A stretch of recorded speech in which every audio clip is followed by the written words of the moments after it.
काला जादू। अपने बेटे रिशु के माथे से टपकते हुए पसीने को देखकर सविता की हालत खराब हो गई। ऐसा आज पहली बार नहीं हुआ जब रिशु नींद से घबराकर जागा है। हाय मेरा बच्चा, न जाने किसकी नजर लग गई है तुझे।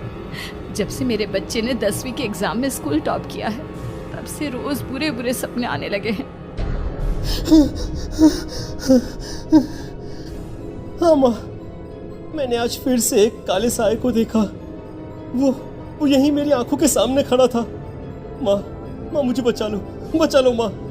वो मुझसे कह रहा था कि मुझसे बदला लेगा। माँ कहीं ये प्रशांत। चुप कर, कैसी बात कर रहा है? दोबारा उसका नाम मत लेना। तुझे पता है ना, उस प्रशांत ने आत्महत्या कर ली, तो बार बार उसका नाम मत लिया कर। मम्मी, क्या सच में प्रशांत ने आत्महत्या की थी? चुप कर, बहुत सवाल पूछता है आजकल। और फिर रात के वक्त सविता के पूरे घर में एक अजीब सा काला धुआं छाने लगा। गहरी नींद में सोई सविता की जैसे ही आंख खुली उसका दम घुटने लगा। वो दौड़कर रिशु के रूम की तरफ गई जहां उसके दरवाजे पर घूमती एक काली परछाई देख वो बुरी तरह से घबरा गई। कौन है वहाँ? कौन है? सामने आओ। ये मैं हूँ, तुम्हारी काली करतूत।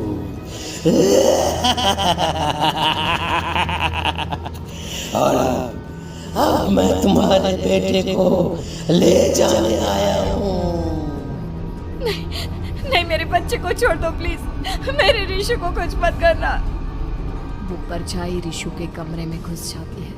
सविता भी उसके पीछे पीछे दौड़ कर जाती है और देखती है कि अब वो साया साफ नजर आ रहा था।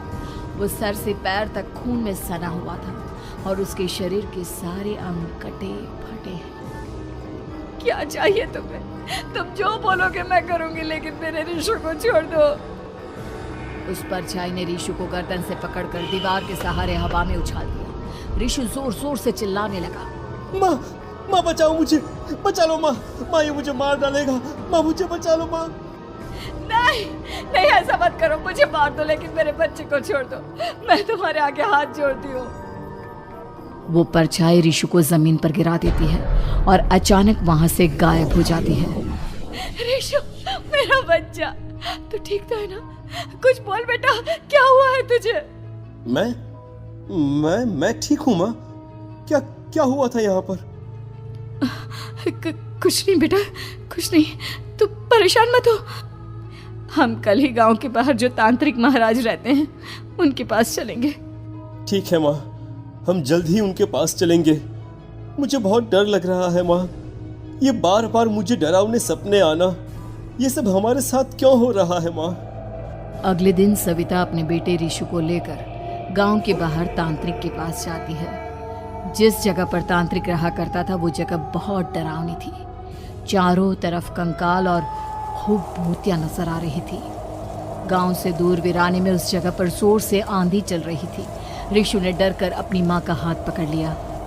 माँ मुझे बहुत डर लग रहा है। ये कैसी जगह है? देख बेटा, हमारे साथ जो कुछ भी हो रहा है उसका इलाज सिर्फ और सिर्फ ये तांत्रिक महाराज ही बता सकते हैं। अब यही है जो हमें प्रॉब्लम से बाहर निकाल सकते हैं। जैसे ही सविता और रिशु तांत्रिक की झोपड़ी के अंदर पहुंचे, वहां का नजारा देखकर उनकी आंखें फटी की फटी रह गई। तांत्रिक की झोपड़ी के अंदर कई सारे लोग अपनी गर्दन घुमा घुमा कर जोर जोर से चीख रहे थे। कौन हो तुम और यहाँ क्यों आई हो? महाराज, मेरे बेटे को कुछ दिनों से एक डरावनी काली परछाई नजर आती है और कल रात उसने मेरे बेटे पर हमला भी कर दिया।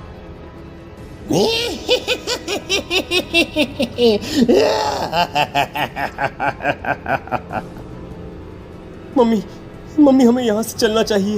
ये जगह मुझे ठीक नहीं लगती। नहीं बेटा, ऐसा नहीं कहते। रुक जाओ, 2 मिनट के लिए रुक जाओ। क्या कहा? काली परछाई? तुम्हारे बेटे पर किसी काली परछाई ने हमला किया? हाँ महाराज, वो कह रही थी कि वो मेरे बेटे को कुछ कर देगी। कोई उपाय बताइए महाराज, मेरे बेटे के साथ कुछ गलत नहीं होना चाहिए। तुमने किसी दूसरे के साथ गलत किया है। तो तुम्हारे साथ भी गलत होकर ही रहेगा। तुमने किसी की जान ली है, किसी को मार डाला है तुमने। नहीं महाराज, मैंने ऐसा कुछ नहीं किया। मैंने किसी की जान नहीं ली। मुझे कोई उपाय बताइए। लगता है तुम इतनी आसानी से नहीं मानोगी। मैं तुम्हें अभी उस काली परछाई से मिलवा देता हूँ और वही सारा सच तुम्हारे सामने लेकर आएगा। सविता और ऋषु ने डर के मारे अपनी आंखें बंद कर ली। तभी अचानक तांत्रिक की झोपड़ी में अजीबोगरीब आवाजें गूंजने लगी। सविता और ऋषु बुरी तरह से कांप रहे थे। आंखें खोलो और अपने सामने देखो। क्या यही है वो जिससे तुम कल रात को मिली थी? बताओ मुझे। हाँ, इसने कल रात मेरे बेटे के ऊपर हमला किया था। ये उसी लड़के की भटकती हुई आत्मा है जिसे कुछ दिन पहले तुमने मार डाला था। मम्मी ये महाराज क्या कह रहे हैं? क्या सच में आपने किसी की जान ली है, किसी को मार डाला है? अगर हाँ तो बताइए ना मम्मी, किसको मारा है आपने? किसको? तुम्हारी माँ इतनी आसानी से सच नहीं बताएगी बेटा। इसने एक बच्चे की जान ली है। कहीं उसका नाम प्रशांत तो नहीं महाराज? वो मेरा दोस्त है, मेरा पड़ोसी है। सही पहचाना। देखा सविता, तुम्हारा खुद का बेटा भी जानता है कि तुमने किसी के प्राणों की बलि चढ़ा दी और इसीलिए अब उसकी बुरी आत्मा तुम्हारे घर में भटकती है। मुझे माफ कर दीजिए महाराज, मुझसे बहुत बड़ी गलती हो गई। प्रशांत हमारे पड़ोसी का बेटा था। हर बार उसके नंबर मेरे बेटे से ज्यादा आते थे और इसलिए मैंने उसके कमरे के बाहर काला जादू किया था, पर मुझे नहीं पता था कि वो मर जाएगा। तुम्हारे उसी काले जादू वाली गुड़िया के अंदर एक बुरी आत्मा थी जिसने उस बच्चे के दिमाग पर बुरा असर कर दिया और उसी की वजह से उस लड़के ने अपनी बालकनी से कूदकर आत्महत्या कर ली। इसकी वजह सिर्फ और सिर्फ तुम हो, तुम। नहीं महाराज, जो कुछ भी हुआ मुझे नहीं पता था कि प्रशांत अपनी जान दे देगा। प्रशांत की आत्मा इस वक्त तुम्हारे सामने खड़ी है, हमसे बात करना चाहती है। बोलो क्या कहना चाहते हो? मैं जीना चाहता था, बड़ा होकर कुछ बनना चाहता था। आपके बेटे से मुझे कोई परेशानी नहीं थी। अरे वो तो मेरा अच्छा दोस्त था। मुझे माफ कर दो बेटा, मुझसे बहुत बड़ी गलती हो गई, मुझे माफ कर दो। माफ करने से मुझे वापस जिंदगी नहीं मिल जाएगी। मेरे माँ बाप आज भी मेरे लिए रोते हैं। आपने मेरे साथ बहुत गलत किया है, बहुत गलत। और तभी अचानक प्रशांत की आत्मा वहां से गायब हो जाती है। सविता जोर जोर से रोने लगती है। सुन लिया तुमने? ये तुम्हारे अपने ही किए हुए पाप हैं जो इस तरह से तुम्हारे सामने आ रहे हैं। माँ, ये आपने अच्छा नहीं किया। सिर्फ 10th बोर्ड के एग्जाम में मैं टॉप कर पाऊं, इसलिए आपने मेरे दोस्त के ऊपर काला जादू कर दिया। नहीं मम्मी, नहीं, अब हम कभी खुश नहीं रह पाएंगे, कभी नहीं। मेरे दोस्त की आत्मा को कभी शांति नहीं मिलेगी मम्मी, कभी नहीं। लेकिन मैंने जो कुछ भी किया सिर्फ तुम्हारे लिए किया। वो लड़का हमेशा फर्स्ट पोजीशन पर आ जाता था और इस वजह से हमेशा तुम्हारे मार्क्स कम पड़ते थे। मैंने तो सिर्फ उस पर एक छोटा सा काला जादू किया था बेटा। मुझे क्या पता था कि उसका ये नतीजा निकलेगा।